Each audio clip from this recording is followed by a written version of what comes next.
Acho que a tese da execução está praticamente confirmada, né? E eu vi que na sua coluna hoje do Estadão, e li, né? E que história é essa que o PSOL, essa de o PSOL fazer uma mobilização permanente por Marielle, enfim, o que você pode falar sobre o caso e o que você apurou aí ao longo do dia? Pois é, Patrick, o caso segue bem politizado, né? Tanto pelos que falam quanto pelos que não falam, como você citou numa das nossas manchetes, e a gente vai tratar aqui. Essa primeira descoberta aí nas investigações é bastante surpreendente, o fato do lote de munições que matou a vereadora ter sido usado também na chacina que matou várias pessoas aqui em São Paulo.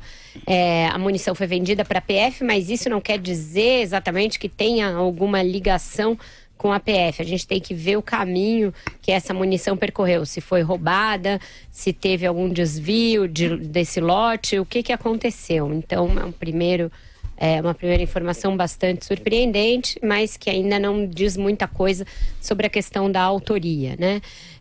Quanto a esse terreno da politização e também da reação da população ao assassinato, eu acho que o principal fato é a volta realmente das pessoas das ruas. A gente viu mobilizações grandes, expressivas aqui em São Paulo. Quem estava em São Paulo, e todos nós estávamos ontem, viu a dificuldade de se locomover na cidade em razão da mobilização aqui na Avenida Paulista pela morte da Marielle. Ela tomou vários quarteirões aqui da Paulista, como não acontecia desde o impeachment, não aconteceu em nenhum momento em fatos como as denúncias contra o presidente Michel Temer, contra a reforma da Previdência, em mobilizações salariais que a gente viu recentemente. Então foi um fato catalisador da ida das pessoas às ruas.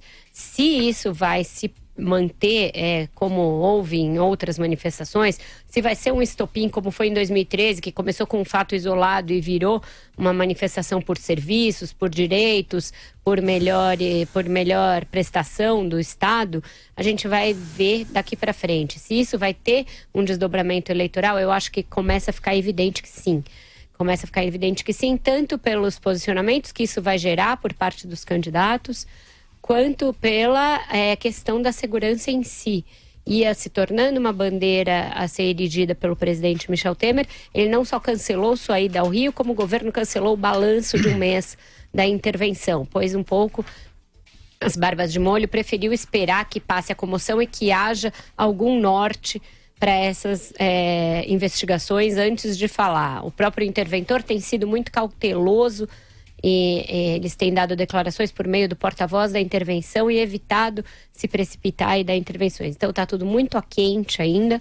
Essa coisa do PSOL que você me perguntou, publiquei no BR18, é o seguinte: eles vão fazer uma mobilização permanente, é uma espécie de vigília até que haja o resultado da investigação. Pelo menos os dois parlamentares com os quais eu falei, entre eles o Chico Alencar, evitaram aquela peroração política que está rolando. Quem matou a Marielle foi esse ou aquele. Eles parecem realmente empenhados em que a morte seja investigada. Eles, inclusive, rejeitaram uma especulação que tinha começado ao longo do dia, até por isso eu entrei em contato, de que o Marcelo Freixo poderia vir a ser candidato a governador no embalo dessa comoção. Disseram que isso seria um aproveitamento barato da tragédia, que eles não vão fazer isso, que eles não são idiotas da objetividade e não vão agir dessa maneira. Eu achei uma reação coerente.